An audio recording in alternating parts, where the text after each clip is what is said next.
Hello and welcome to the Progress Theory, where we discuss scientific principles for optimizing human performance.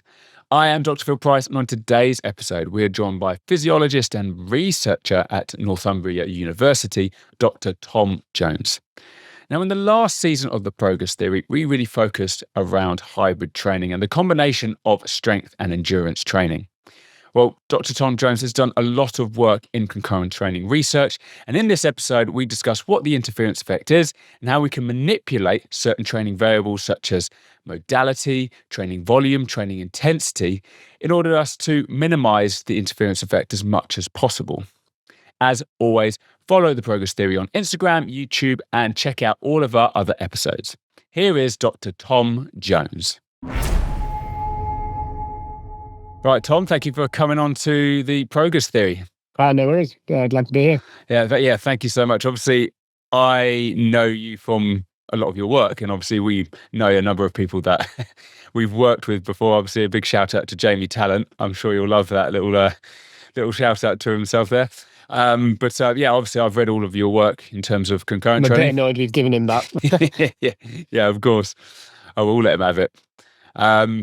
But yeah, it'd be great to just ask a load of questions regarding your work, regarding concurrent training. And obviously you work at Northumbria University and do some work with Newcastle. So you've got so much experience that would be great to ask some questions with. Yeah, looking forward to it. For our listeners, do you want to give a bit of an introduction to yourself? Sure. So I'm Tom Jones. If anyone's got a joke I've not heard before, be extremely impressed. But I'm currently an assistant professor in sports physiology at Northumbria University, and I'm also part-time as a scientist with Newcastle United Academy. Very nice, yeah. Do you want to elaborate a little bit more on what your PhD was? Because obviously I read your work and you've gone in several directions, but where did it all start? Yeah, you're completely right there. My research and career in practice, for that matter, has been quite varied. Following my master's degree, I did a PhD at Northumbria University in concurrent training, looking at the neuroendocrine and molecular mechanisms of any kind of strength and endurance training incompatibility. I did that with Dr. Duncan French, who most people are probably aware of in the industry, VP of Performance out in the UFC. So that was my PhD work. So very focused on concurrent training and how we can effectively combine strength and endurance training methodologies within the same training regimen. During that time, from a practice perspective, I supported the pathway of what was the RFUW, so the Rugby Football Union Women. It's now obviously one organisation. So I did the S&C for the Northern Pathway athletes there, anything from under 16 to up to the senior team. Following that, I went out to Aspire Academy in Qatar, which some of your listeners might be aware of. I worked there as a sports physiologist, initially with racket sports, primarily squash, which I did a bit of research in. That might explain some of the variability in my publication history. Worked with squash initially, and then athletics, primarily 800 and 1500 metres. So again, did a tiny bit of performance-based research with that discipline. Then came back to Northumbria as an assistant professor in sports physiology. Picked up a bit of research work in collaboration with our colleague, friend, who you mentioned previously, Jamie Talent, with the England Wales Cricket Board. So I was back in the UK for a couple of years doing more data analysis-based research. So interrogating data sets from high performance sport. Right before COVID, I was given the opportunity to go out to the Swedish Winter Sports Research Centre and work as a senior researcher in sports performance and data analysis with the cross-country and biathlon programs. So that was cool. That was really interesting. Again, that research was very much focused on applying statistical methods to big data sets to generate inferences for the federations. So this work was primarily on identifying key performance determinants across stages of athletic development for the cross-country and biathlon athletes. COVID resulted in me coming back to Northumbria, where I carried on a similar kind of line of research, and also started working part-time with Newcastle United Academy as a sports scientist with the YDP, with the youth development phase. Yeah, I did see that you had done some work with cross-country skiers. I thought, that is really cool. And that was one of the reasons why I thought your work was so varied, because there were so many different sports. And then knowing that Jamie Tallent, I thought there'd be cricket in there somewhere. But the fact that you'd done stuff with cross country skiing as well, I thought was awesome. No, it was a really good opportunity. Yeah, I really, really enjoyed working out there and with those sports. Like, I think they're kind of heralded as the fittest athletes in the world in terms of the VO2 max scores and stuff like that. Tiny bit overstated at times, I will say, but no, very, very impressive athletes, and a real interesting and cool training culture out there as well, with how those athletes prepare and like their adherence and how meticulous they are. So yeah, really, really cool experience. Obviously, I want to sort of delve into the concurrent research, but now you've said the VO2 maxes of the cross-country skiers maybe a bit overstated. I want to know a bit more about that. What makes you say that? Well, yeah, you hear numbers thrown around. I read a previous chapter in the bases physiology testing guidelines, and there was a statement around like a VO2 max of 85 was a mil per kg per min was a prerequisite for successful performance. And that's just not the reality. Like, VO2 max isn't the be all and end all. Like, don't get me wrong, a lot of the Swedish athletes had extremely impressive VO2 maxes, but none in the 80s. They're all the values weren't quite to what were reported. But again, that doesn't make their performance levels or their physiology any less impressive. I think it's just a bit overstated in countries that aren't as familiar with those sports. Yeah. I had a friend who often says that VO2 max is like something that allows you to get into the top university. But once you're in the top university, it doesn't mean you're going to necessarily get the best grade. Yeah. Are there any other performance indicators which you feel are more valuable at the top level? Oh, yes. That was this work's published, actually. When you actually look at the performance determinants, particularly in those endurance sports, you're right, the VO2 max has a relative level of importance to enable you to sustain the training volume to get you through the door. But in reality, what our kind of analysis found, it was more about threshold speeds. It was more about efficiency. It was also some of the metrics around strength and power. Actually, were big performance determinants. That'll obviously tie hand in hand with efficiency and things like that. So yes, it's a good way of looking at it from that perspective. Our data indicated that VO2 max, you've got to have that capacity. However, what really differentiates performance tiers in those sports are other factors like we've said, economy, threshold speed, and some strength and power metrics as well. Cool. So what got you into working on concurrent training? Was that a topic that the research group advertised, and then you kind of, like a traditional PhD route where you've got like a lab that have got a certain number of questions that they want answering, they advertise the PhD and you apply? Or was it a question that you developed yourself because of some training history that you have? Actually came from, it's not surprising, it came to my supervisor, Dr. Duncan French.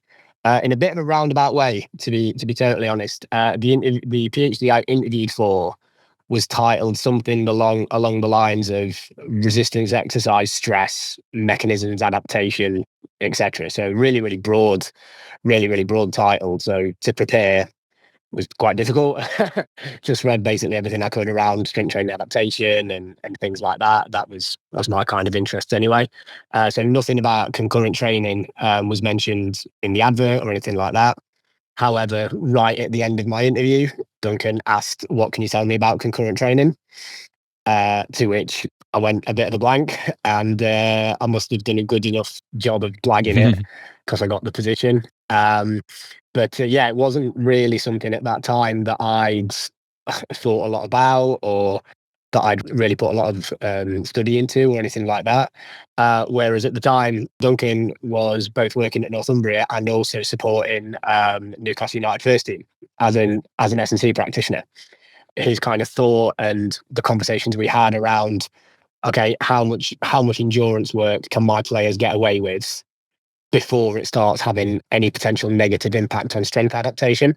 So initially, the question was very much driven from applied practice in a concurrent sport like football, which does require a broad spectrum of physical qualities for successful performance. So that's how it initially came about. Definitely driven by my supervisor, and it was driven initially, I believe, through his experiences in practice, but then being the excellent practitioner that he is, delved into the research and kind of identified that, do you know what, we don't really know much about this. And like that kind of key question of how much is too much from a aerobic stimulus perspective, how much is too much, how much is enough, at what point are we going to get that kind of interference effect, as it's coined. So that's how my PhD program of work came about. And what were the sort of key findings overall in terms of, obviously you're trying to find a certain point or how much aerobic work you feel that too much will start to have a negative effect. What kind of level was that? I mean, I'm assuming that will be very sport specific and there's so many different variables which can influence that. But what kind of key findings did you find which had led on to further study? Yeah, absolutely. Exactly like you say, like I deliver like sessions like this on concurrent training, like fairly regularly for teams and sports organizations, things like that. And I've got a really easy answer to every question about concurrent training. And that answer is it depends, which is really, really, really frustrating. And it's not particularly helpful or good practice to keep saying it depends, but that's the reality. Like the mechanisms by which the interference effect can exert its effects are dependent on numerous factors. But just to keep it to that volume statement around how much endurance training or aerobic based training can I do before it starts having a negative impact on strength development. So part of the reason that was such a big question initially is if you look at most concurrent training research, the designs are very similar. So they'll have 12-week intervention, they'll have a strength alone group, they'll have a concurrent group, and then they may have a control group or an endurance training only group. But typically you have a strength alone group and an endurance training and a concurrent group, sorry, so strength and endurance training. So the volume of endurance training isn't really assessed there. It's just, does it happen, yes or no? Whereas what we decided to do, we decided to have two concurrent groups. So one group, they would train concurrently, 3 sessions a week. So strength and endurance training, 3 sessions a week. We had one group that did strength alone. And then we had one group who did strength training 3 sessions per week and only 1 session of endurance training per week. So we manipulated the ratio of strength and endurance training that the individuals were performing. No big surprise here. The more aerobic stimulus that the participants got, the greater level of inhibition of strength development. So with only 1 aerobic training session per week, which was 30 minutes running, 60-70% velocity at VO2 max, as far as I remember, that didn't result in any interference characteristics. People were able to perform that alongside strength training without any interference. Whereas at least frequency matched, so 3 sessions of endurance training did result in some interference characteristics, and strength development in that group who performed more endurance training was present, whereas the low volume endurance training, it wasn't. And that's like, if you look at a lot of the meta-analyses on concurrent training, like volume of aerobic stimulus has been identified as a key moderator of the interference effect. So it's a bit of a simplistic answer, but the greater volume of aerobic stimulus you give an athlete, the more likely they are to experience attenuated strength development. So I can't really be too much more specific than that, I'm afraid. I don't think we've got, definitely not based on my work. Like I say, there's some good meta-analyses that do indicate that volume is a moderator, but in terms of how much you can get away with, that, like we've already highlighted, will be dependent on a lot of factors like nature of the sport, training status, modality of endurance work, things like that. What we tend to say, actually, and when we have this conversation with those working in practice, is how much can we do? We don't really know, but what we can say is that if you are prioritizing strength development, that's the focus of your mesocycle, whatever. If that's your focus, then you at least need to know for your athlete group what is a high volume of aerobic stimulus, however you're quantifying load. You need to know what's high, what's moderate, what's low. If you don't know what would be considered a high volume of aerobic stimulus for that group, you can't reduce it to then promote that strength development without any addition. So whilst we can't say you can get away with this much and that's it, we can say you need to know what's high, moderate, and low. Otherwise, you're never going to be able to manipulate the program variables to really prioritize what you want to prioritize. From that volume perspective, a really effective way of avoiding any interference characteristics is effective monitoring. So you have a robust awareness of what are high, moderate, low volumes of aerobic work within the program. How do you define the interference effect? Because is it as simple as anything that creates some form of reduction in the amount of strength gained in a particular intervention when comparing it to strength and a combined program? Or are you focusing it on from a specific mechanistic point of view? And the main reason I ask this is that, especially on social media, it's very popular at the moment. A lot of people say, oh, it doesn't exist. Look at CrossFit, look what they're doing and the amount of stuff that they're doing, and they're still increasing in strength and endurance at the same time, et cetera, et cetera. So in terms of like from the literature side, how would you define the interference effect? That is the thing that kind of we're saying is the thing that's being affected. So the interference effect is it's not my definition. This is the original definition by Hickson from 1980, which was the original concurrent training paper. So the interference effect simply refers to any endurance aerobic, however you want to coin it, any aerobic or endurance training induced attenuation of strength development. So if someone is performing strength and endurance or aerobic training within the same regimen, the aerobic training induced inhibition of strength development when compared with performing strength training alone. So we're absolutely not saying you can't get stronger if you incorporate aerobic training methods in your training program. Like, we know that's not true, don't we? However, in certain cases, the level of strength development you achieve will be lower than an individual who wasn't performing that additional aerobic training.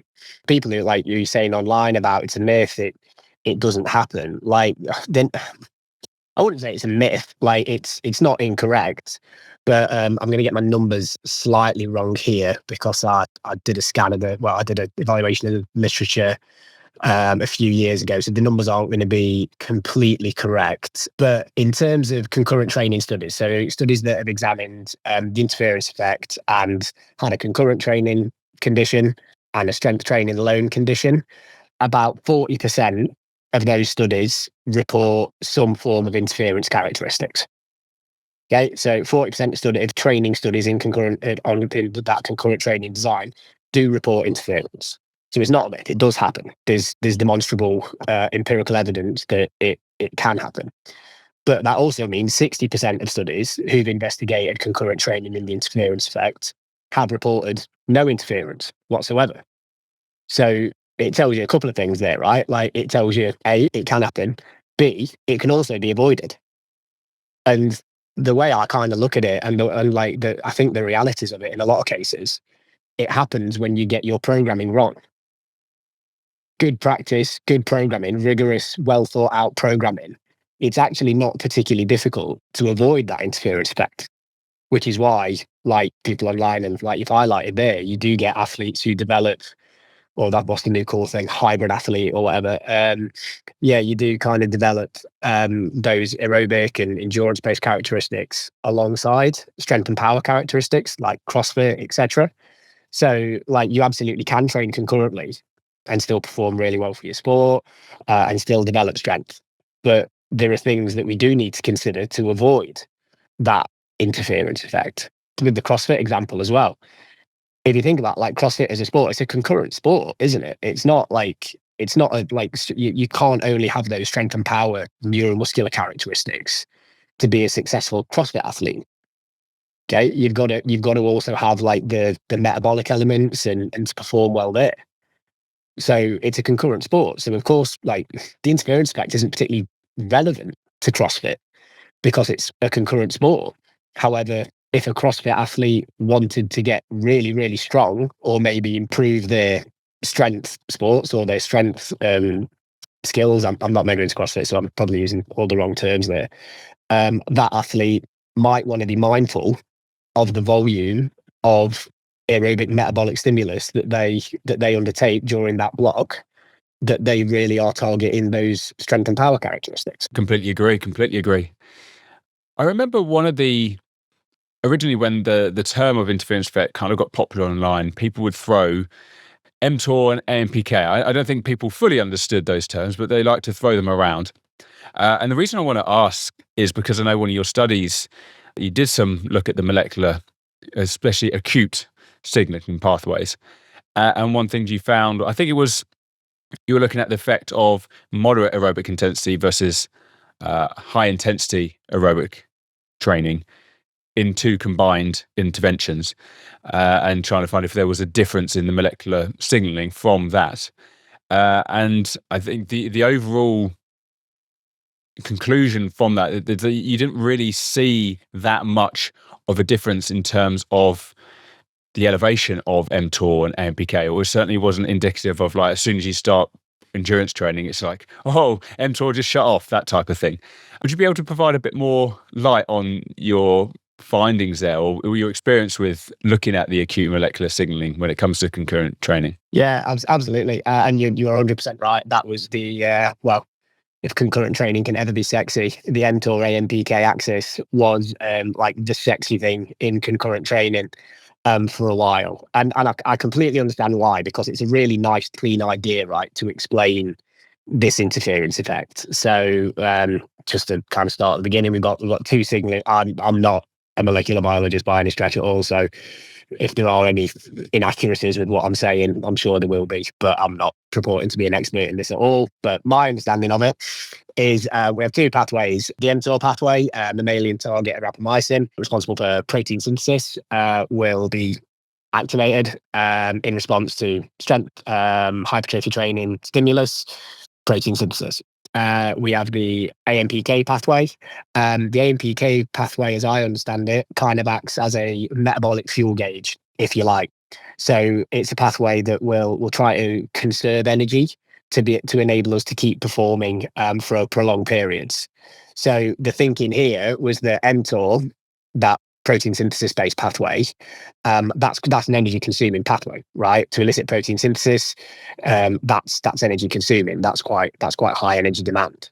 So the thought here was that AMPK, acting as this metabolic fuel gauge to help us be more efficient and perform for longer, would then switch off energy consuming pathways or inhibit them, like mTOR. So we activate AMPK during more prolonged aerobic type or more metabolic stimulus. That would, in theory, inhibit mTOR and inhibit protein synthesis, which logically, over time, would result in potentially impaired strength development, impaired hypertrophy, things like that. So, like I said, nice idea. Two pathways. One does this, this doesn't like this. To my knowledge, that principle has been demonstrated on a couple of occasions in single cell and rodent models. So to my knowledge, that concept has at least been demonstrated to some extent in single cell and rodent-based research. Also, to my knowledge, it has never been, that crosstalk, that inhibition between those two pathways, to my knowledge, has never been demonstrated in humans. Okay, has never been demonstrated in response to even isolated limb-based training in humans. So not just like full body multi-joint functional interventions. So for my PhD, we did a little bit of work on that, just looking at the different order. So do you do endurance then strength, strength then endurance? Does that affect the signaling response at all? We saw no difference. The work you're talking about that we did in trained cyclists, so looking at strength and then a prolonged moderate aerobic session, and then strength versus a high intensity interval based aerobic session. In those two interventions, strength then cycling stimulus, we saw no inhibition of mTOR signaling, and we also saw no difference between the interval based high intensity aerobic session and the moderate continuous session.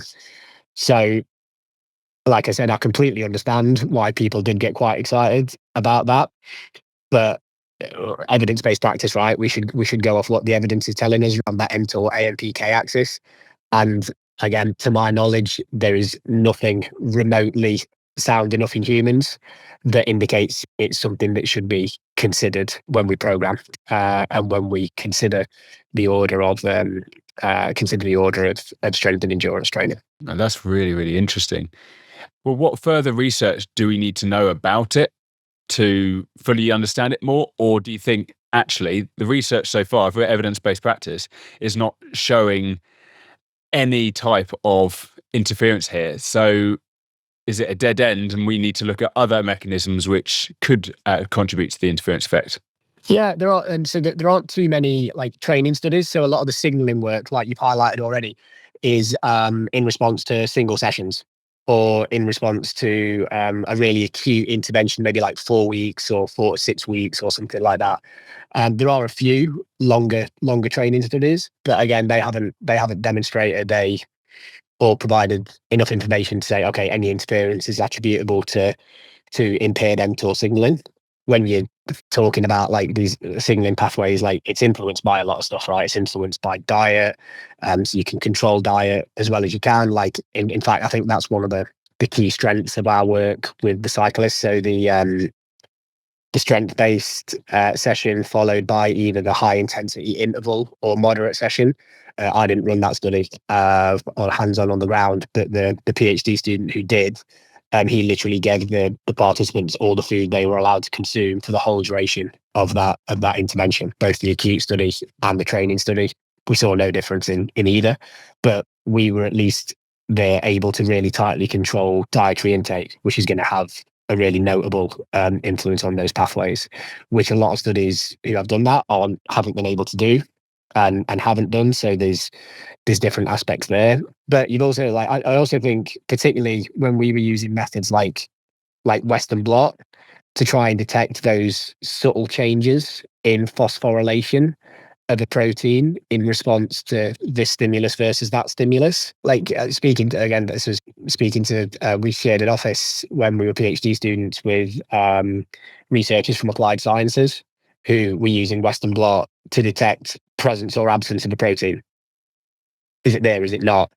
Whereas we were using it to try and detect subtle changes in phosphorylation. So like perhaps it's a measurement thing. Perhaps humans are like, what exercise interventions in humans are like. It's so kind of chaotic and there's a lot of things going on, but pinning down those subtle changes in a single pathway, or it's not even a single pathway, it's a single protein. So I'm going to get this wrong, but like within the mTOR pathway, it's not just mTOR that's of interest. Like there's 4EBP1, ACC, there's loads of proteins within that pathway as well that would be related. So it's not just about mTOR. Based on like the current body of research and my experience investigating those mechanisms, again, this is my opinion. Others would disagree. I don't think in humans those subtle changes in phosphorylation are what's resulting in interference. I think there are simpler and more easy to address mechanisms, frankly, than considering signaling pathways when we're programming for athletes in sports with which require both strength and endurance capabilities.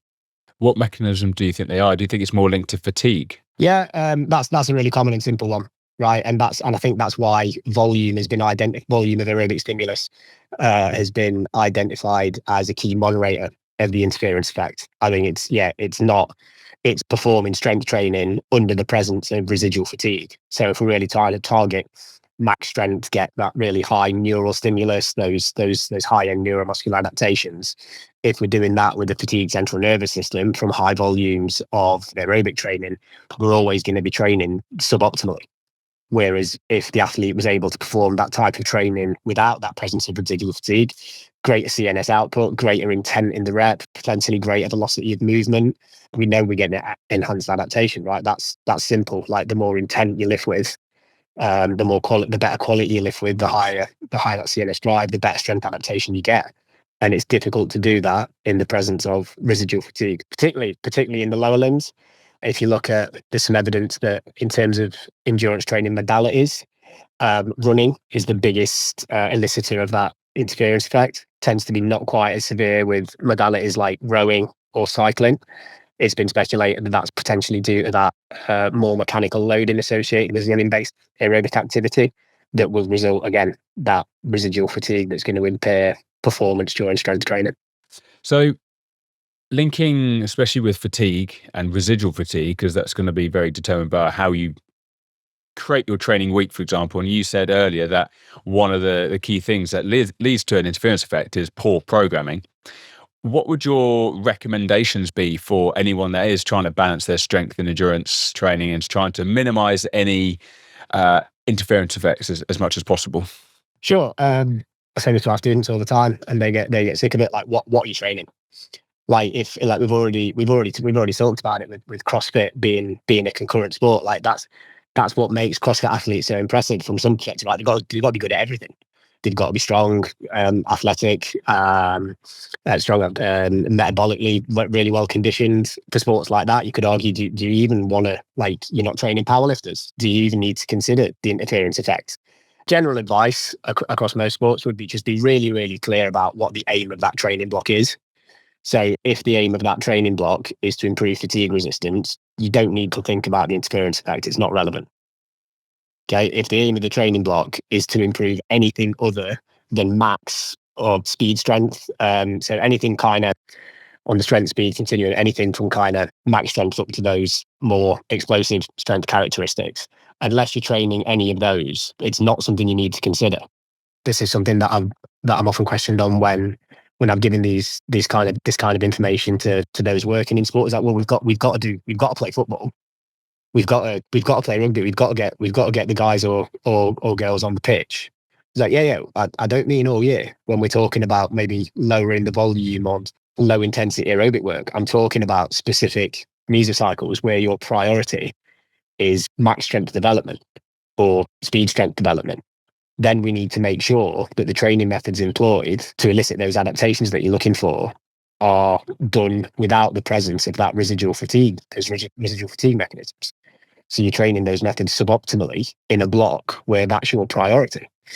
So in reality, the main piece of advice is, like, don't stress too much about the interference effect. It's only relevant in certain blocks of training when you prioritize certain characteristics. A lot of your broader training plan, a lot of your macro cycle, you can forget about it. The sports where this is relevant are concurrent sports.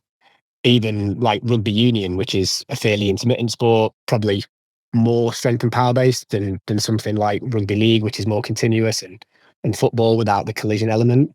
Like, even the big strong guys in the type 5, they've still got to play for, it's more like 50 minutes now, but they can't just consider strength and power all year round, right? They've got to have an element of fatigue resistance. They've got to have an element of repeat sprintability. So when they're training all of that, forget about strength. You try your best to maintain strength. But when you're prioritizing strength, that's when we absolutely, as the evidence indicates, if we want to do that optimally, we need to reduce the volume of aerobic metabolic stimulus. There's loads of ways you can do that. Like, some of the evidence indicates it's primarily around some of the fatigue is around peripheral fatigue mechanisms. So that might indicate that there wouldn't be anything particularly wrong with having a tough watt bike session in the morning and then doing heavy uppers in the afternoon. But if you did a tough watt bike session in the morning, like, sounds most simple advice ever, you're probably not going to be able to squat that well in the afternoon.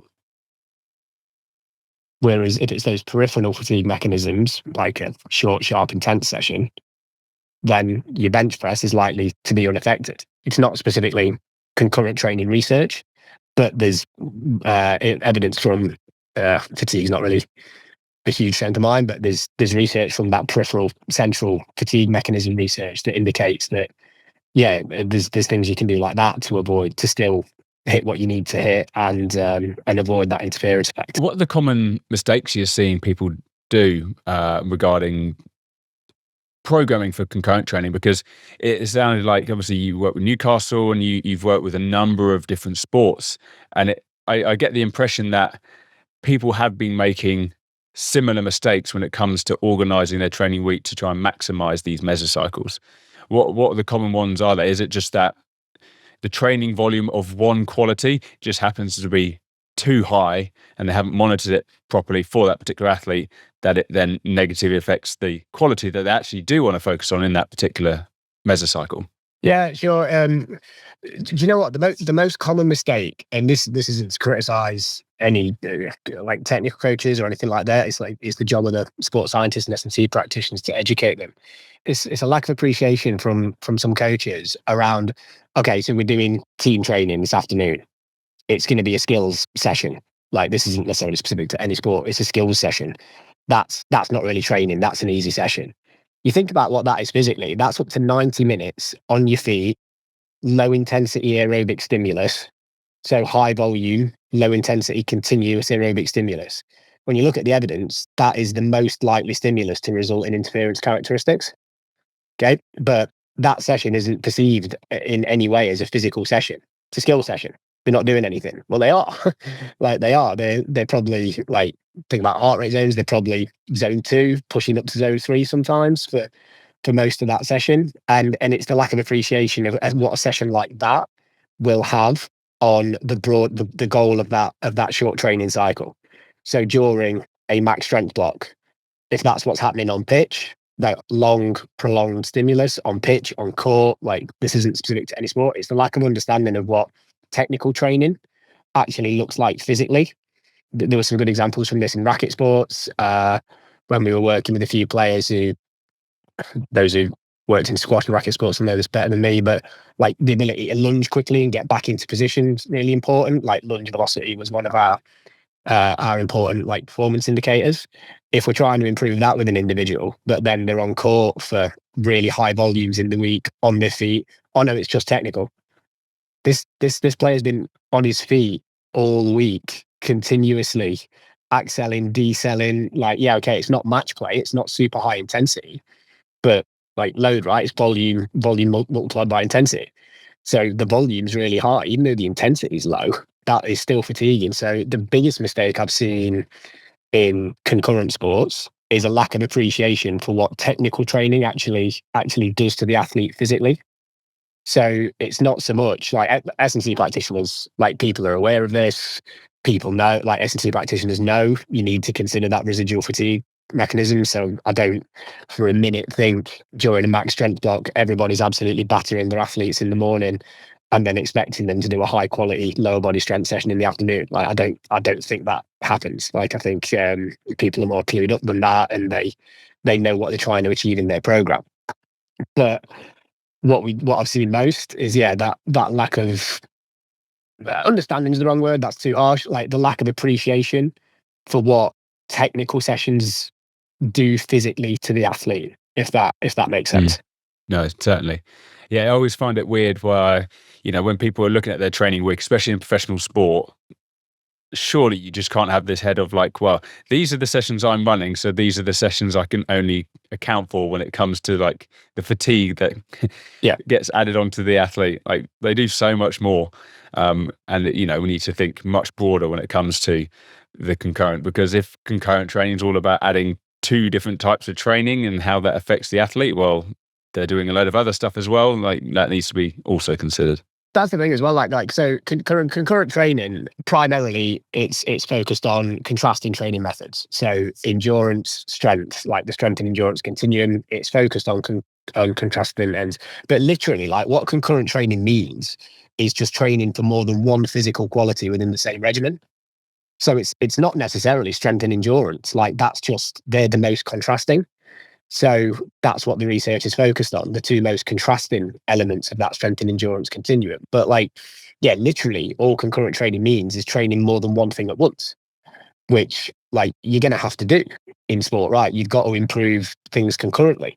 But there are simple things we can consider, like, again, peripheral fatigue mechanisms, uppers and lowers, knowing what high, low, medium, moderate volumes of aerobic metabolic endurance stimulus are. And modifying those simple variables around blocks where we really have to prioritize max speed strength development. You're right as well about that lack of appreciation, of lack of consideration potentially. Like, I've been to a few places and done a similar, or been asked to talk about concurrent training, and the response I've got quite often is, we don't train like that. We don't mix strength training and metabolic training or endurance training. We don't do that. Okay, what's your day look like? and this is just an example. So this morning, we've got metabolic conditioning to start with. We've then got recovery, team meeting and lunch. We've then got team training with a linear speed focus warm up. And then this afternoon, we're in the gym. That's concurrent training. Like, you're training a lot of things there, right? You've got metcon in the morning. You got speed and skills in the afternoon, and then you've got strength. Like, then you've got strength after that. That is the definition of concurrent training. Just because, like, I think people potentially perceive endurance. Endurance is running around the pitch continuously for 30 minutes. No, it's aerobic stimulus. That can be skill-based training, that can be technical-based training. Yeah, it looks like a lot of things. And you touched on it there, like, perfectly, Phil, like making that training week coherent with the overarching goal of that mesocycle in mind. So if you have a coherent training week around that, like, kind of links in with the tactical periodization stuff around football, right? Like sessions complementing rather than contrasting each other. So it's exactly the same simple principle here that can be followed, and not stressing out about AMPK and mTOR. Yeah, exactly. Well, Tom, that was absolutely amazing. If anyone wants to read your work, or have you got a website or anything, are you on social media at all, that if anyone has any questions or further questions about concurrent training, they may see where your stuff is? Yeah, sure. So I'm on ResearchGate. That's the best place to find all my research, probably. I am on Twitter, but I'm not very active. But if I will respond to messages, of course. If anyone does want to get in touch on Twitter, I'm just Thomas_W_Jones. That's my handle on Twitter. But if you just Google me, Thomas Jones, Northumbria, just if anyone wants to drop me an email about anything, more than happy to discuss, so long as it's not a molecular biologist telling me I'm talking rubbish about AMPK and mTOR. Because yeah, that's banned. We'll put that in the show notes along with your Twitter handle and everything. Right, that was perfect. Thank you so much for coming on. No worries. Good to chat. Cheers, mate.